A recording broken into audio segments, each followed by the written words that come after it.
Chapter 13 of Sharks and Men. Tomas hobbled to the outboard motor and started it up. A huge hammerhead, he thought. Now what do? I can't go down and kill him with my spear. I'd be dead. The pelicans and eared grebes had scooted into the shallow waters of the cove, away from the killer shark. Over the reef, a tiny white Forster's tern screamed its warning. I hear what you are saying at last, he called to the birds.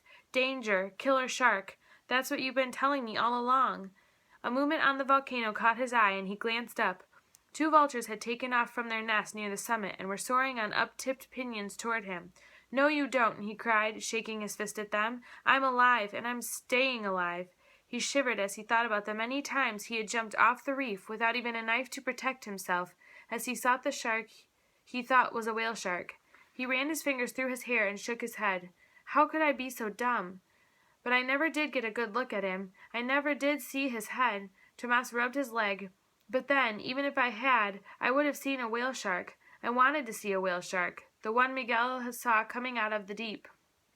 My mother's right. I do dream, and I do see what I want to see. But no more. I am 14 now. I am more practical. Tomas ran the ponga up onto the beach and jumped into the tips of the waves, where hosts of little hermit crabs were carrying their shell houses to the water to keep up with the ebbing tide. Maybe, little crabs, he thought, maybe I should get the shark on rod and reel. The sports fishermen do. Why not I? I'd be a lot safer. Limping to the shade of the palapa porch, he took down Ramon's marlin fishing rod and reel, and holding it up in the light, smiled at the solution to his problem. But first, he thought, I had better do what I was sent out here to do, get the shark fins. He took a large raffia bag and climbed the dike to the drying arena, where he gathered up the entire batch. Then he limped up over the dike to Miguel's cache in the sun above the second beach. When the fins were all collected, he looked out at the reef and thought about his shark again. It's in poor health, he mused. It shouldn't put up too much of a fight. But it's big and it's heavy. Still, Grandpapa's line ought to hold it. It holds a 200-pound marlin, but 10 feet of shark? It'll weigh more than that. Maybe a rod and reel is not such a hot idea. Snap goes the line. I lose it again. As he came down the dike, he saw the shark net stretched out on the sand to dry. Net him, he said aloud. Of course. That's how the Torreses always catch their sharks, with nets. What have I been thinking about? I'll set it along the reef and scare or lure the shark in. He ran to one of the nets and took hold of it to drag it to the boat. Phew, he said. Not this net. I'll never set this heavy thing alone. He scratched his head and remembered the smaller bait net in back of the palapa, found it, and dragged it to the ponga. It was 100 feet long instead of 300, and of finer cord, but still very strong. He put it in the ponga. The anchors and the floats went in next. Then he returned to the palapa, picked up a bucket, and hiked off to the dump. This was the refuse pile the oficiales had complained about, the odoriferous spot where the Torreses threw the remains of their fish for the birds after filleting them. Tomas filled the bucket with a stinking carcass the vultures and gulls had not finished. Does smell, he thought, taking a breath, but it's nice. Gringos should learn to appreciate the good, rich smell of the sea. He grimaced and wrinkled his nose. Tomas ground the bones and fins in the salt grinder to make chump, a smelly soup that draws the toothed sharks as a metal pole in an open field draws lightning. His thigh throbbed painfully, and he pulled up his pant leg to take a look at the place the shark had hit. He was not sure whether he had been hit with its head or its tail, but certainly the shark had not hit him with its teeth, or else he would be bleeding. His thigh was swollen and already turning thunderstorm black and blue. A souvenir from the shark, he thought proudly, and wondered if he should show it to Griselda. He thought not. She wasn't that modern. Checking to see if there was anything else he needed before setting out, he picked up the boat oar, took a long deep breath, and bravely launched himself on a shark hunt. He paddled to the reef so as not to make noise, wishing to come up on the hammerhead as quietly as possible. Next he eased down the north side. Putting on his mask, he leaned into the water and looked down. 2 feet of hammerhead tail protruded from the overhang as the huge fish moved slowly forward, gasping for aerated water. Tomas could actually see the current the shark was seeking. It carried bits of debris swiftly along the bottom. Tomas dropped one anchor and float. Starting the motor, he quickly fed out the net, making a wide semicircle around the hammerhead, then dropped the second anchor and float. The lead sinkers dragged the net to the seafloor. The buoys lifted and stretched it out. He put on his mask again and looked down to check his work. Perfect, he thought. The net is stretched from shallow water to halfway down the reef. He kept looking. The shark, which was now swimming wearily, reached the end of the overhang and swam out into the sea. It circled back and under the overhang again. Tomas saw that the tail of his monster was twitching. The net and the ponga were making it nervous. Suddenly it shot out, struck the boat, and dived. Now Tomas was nervous. He had seen the attack with his face under water, and he shivered. The ungainly head was devilish, a Texcalipoca. The huge black eyes were as mean as the ends of a gun barrel. They relentlessly stared up, out, and back and down, in every direction, and all at once, the better to see and kill. As Tomas watched the shark turn, and light struck the millions of teeth embedded in the pores of its skin, they shone like daggers. The hammerhead wore a diabolical armor that could rip off sheets of human skin with one swipe. No, you won't, thought Tomas, and picked up the bucket of chum. He dumped it into the water on the other side of the net from the shark. Stepping back to the reef side of the boat, he watched and waited. The tired hammerhead quivered like a hurled spear as the chemicals of fish reached its nose brain. Time passed. The shark did not come for the food. It must be nearly dead and won't eat, Tomas concluded. I'll pull the net tighter against the reef and drive it in with an oar. Tomas motored to the farthest buoy, hooked a grappling iron in it, and with the engine pulled it taut. It flattened against the rocks. Tomas closed down the motor and waited some distance away. An hour passed. The tide ebbed lower. The volcano turned from red to purple. Neither one of the floats bobbed to say the shark had entangled itself. Something was wrong. Tomas looked around for an explanation. The eared grebes were diving and swimming near the net. A flock of tiny white Forster's terns were plunging from the air into the water, catching surface fish. 3 cormorants flew to the reef and sat down. They casually preened. This time, Tomas said to the birds, you are telling me there is no killer shark. Where is it? He put on the mask and was about to stick his head under to see what was the matter when he heard an outboard motor. He turned around.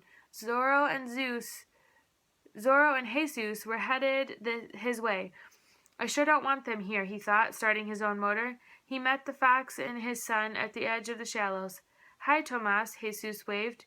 Jesus, called Tomas, did the oficiales get you yet? A wind skipped down from the sky and wrinkled the water. Not us, Zorro answered and laughed heartily, but I hear they got Ramon. Tomas nodded gravely as he pulled alongside and grabbed their boat. We have to pay rent for the island. Not me, I won't, Zorro shouted. They'll never catch me. I camp in a different place each night. His teeth gleamed like spearheads behind his heavy dark lips. He was enjoying the game of hide-and-seek. Jesus, who was almost as keen-eyed as a vulture, saw the net floating along the reef. Tomas, he asked, why are you fishing so close to the rocks? You're some crazy fisherman. The evening winds are coming up. They'll dash your net on the rocks and rip it to pieces. Like a predator that has caught the scent of prey, Zorro stepped out on the bow of his boat, tweaking the peak of his baseball cap, and studied the scene of the reef. You after the wounded hammerhead? He asked. Tomas did not answer. I saw it there yesterday, Zorro went on. We've come out to get him. He scowled at Tomas's rig. Get that out of here, he barked. I'm going to shoot it. It's my shark, Tomas yelled and got to his feet. The reef is ours. Mexico's beaches and reefs belong to everyone, Zorro replied, pulling his fur coat over his bare chest, for the wind was suddenly blowing harder and colder. Not after today, Tomas said. Things have changed. We are renting. We are paying for the right to fish here. The Constitution says the island waters belong to the Mexican people, all of them, rent or no rent. Zorro picked up a rifle from the bottom of his boat. Jesus, he said, line us up with the last rock on Coronados Island and the peak of El Pescador on Carmen. That will bring us in where we saw the shark yesterday. Jesus did as he was told, taking a bearing and gassing the engine just enough to move the boat slowly on course. Still standing on the bow, Zorro took a wide stance, rifle in his hand. Don't, Tomas yelled. They moved steadily and relentlessly on. Tomas put the Evinrude in gear, feeling absolutely helpless, and then a drama began to unfold. The wind blew harder, whipping up rough surface waves that were opaque and difficult to see through. Zorro shaded his eyes and leaned closer to the water. The wind's helping me, Tomas thought. It's supposed to be the evil spirit of Tezcatlipoca, but it sure is good right now. Stir up the sea, devil wind, stir up the sea. With a sudden leap, Tomas was on the boat seat. He was in trouble. The waves were tossing the net toward the rocks. Ramon's valuable net was about to be torn to shreds. How can one thing be both good and bad at the same time, he wondered. Now the wind is evil. He did not have time to work that one out. I've got to bring Grandpa's net in right now, he thought, and turned up the gas. Zorro was raising the gun to take aim. Lady of Guadalupe, Tomas silently cried, please do not let Zorro get my shark. Please do not. He closed his eyes and prayed. When he opened them, Zorro's boat was against the net. His gun was now at his shoulder. The Lady of Guadalupe was not listening. She had more important things to do. Please, Quetzalcoatl, he begged silently, come down from the planet Venus. Let the forces of good win, like they do in the Christmas pageant. Zorro put his eye to the gun sight, and Jesus headed their boat into the waves so it would not rock. Lady of Guadalupe, Quetzalcoatl, whoever is out there, why are you doing this to me? Is it because I cannot make up my mind? Is it because I want to be a student one minute and a fisherman the next? I cannot help it. I do not know which is the good. Show me what to do. Tomas looked over his hands, which were pressed together in prayer. The wind had suddenly died, and the waves were smooth and glassy. Zorro could see. Tomas waited for the shot. It did not come. Something had changed Zorro's mind. Jesus, Zorro yelled, go toward the buoy. The net is dragging on the bottom. I can't see the shark. Suddenly Tomas knew what was happening. The shark was in his net, and Zorro was going to shoot and claim it as his. No, Quetzalcoatl, he prayed. You can't let that happen. Zorro can't take a shark from another fisherman's net. The waters might belong to all Mexicans, but the net belongs to Ramon. No fisherman is so evil as to take fish from another fisherman's net. Quetzalcoatl, stop him. Tomas came in closer, trying to wedge his ponga between Zorro and the net. He backed up. Zorro had lifted his gun again. Evil was going to win. What can I do to stop him? Tomas remembered that the actors in the pageant gave gifts to the saints to be assured that the forces of good won out. I have nothing to give, he thought, except my fishing tackle box. But that is materialistic. The forces of good cannot come down and get it. Not even my father comes back. I have seen the dogs carry off the food we leave for him. I must give something of me, something important, he thought. I'll make a decision. That's what I'll give, my decision.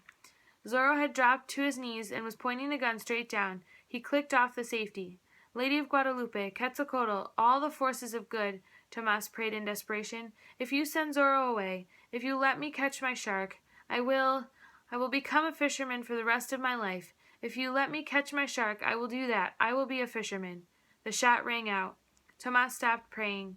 A wind struck him across the face. He turned and looked back.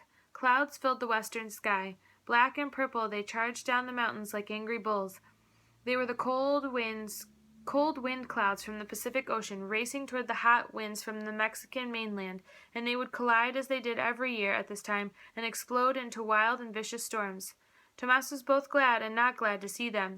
They meant rain for the parched desert, but they meant Ramon's net would be torn. The net was his concern.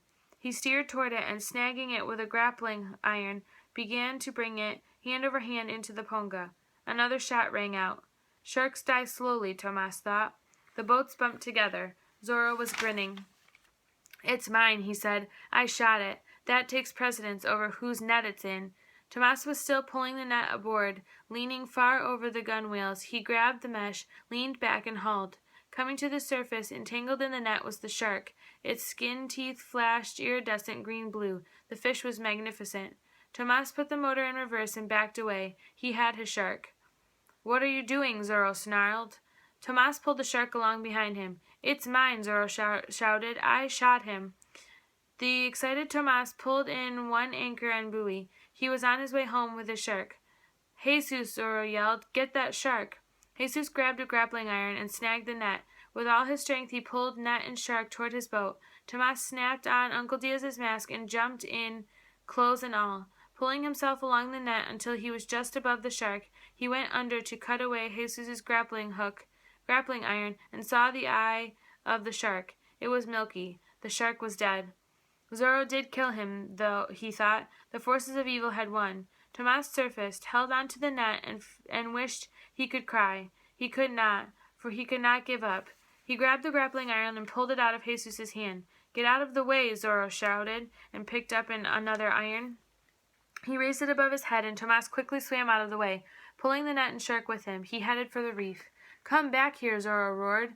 A wave picked Tomas up and carried him above the rocks, and then deposited him upon them. With him came the shark and the net.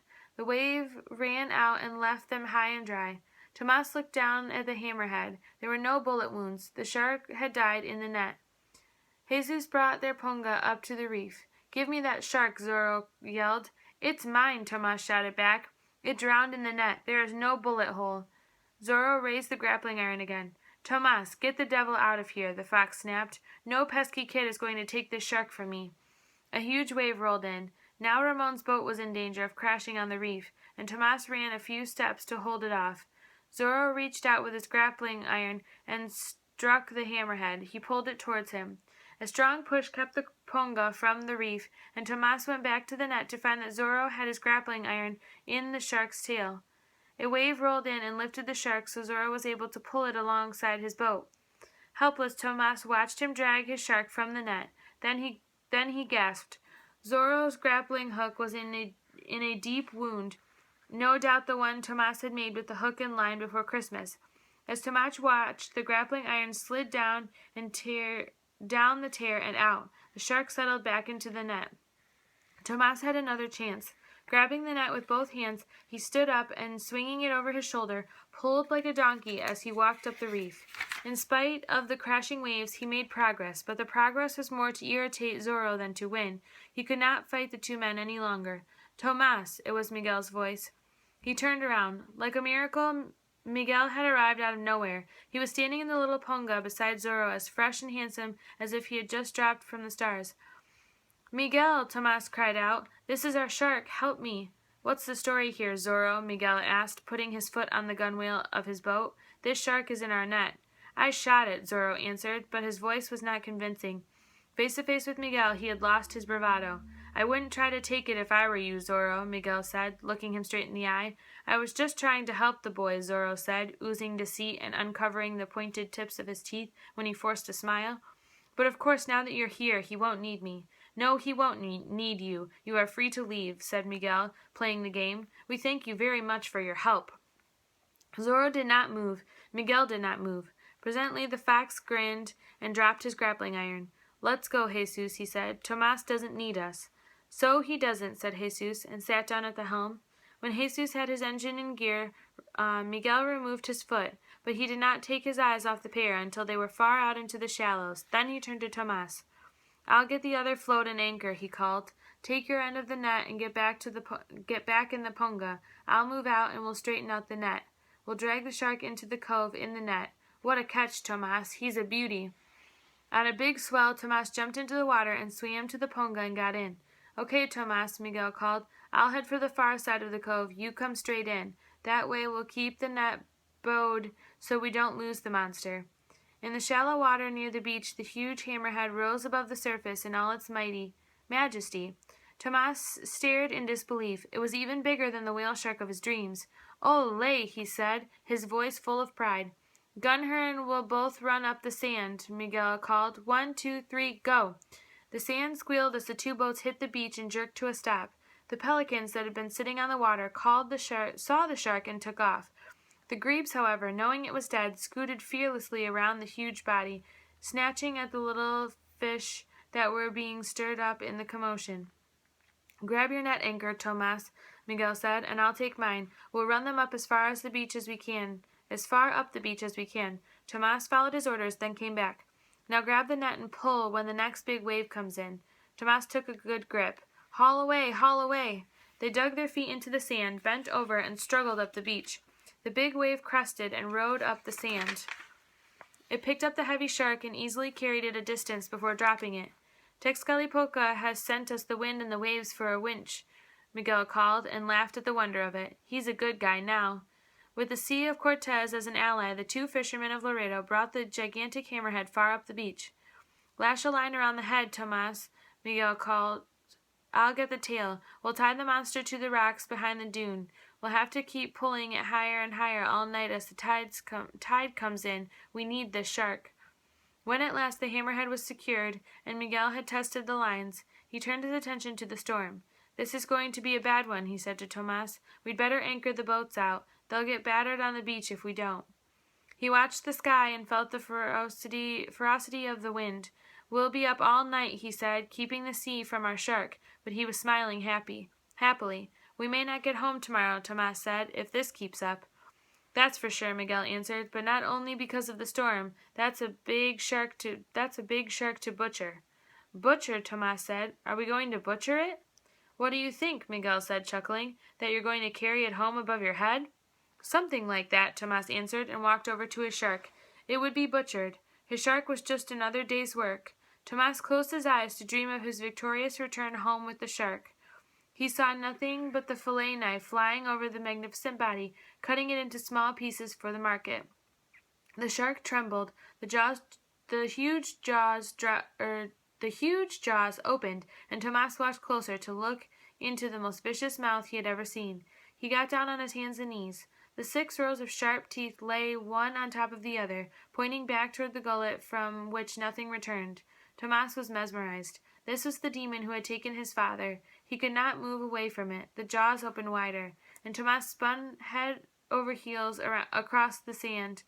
Miguel's iron hands imprinted on his ribs. The jaws had slammed shut, but not on the son of Ramon Jr.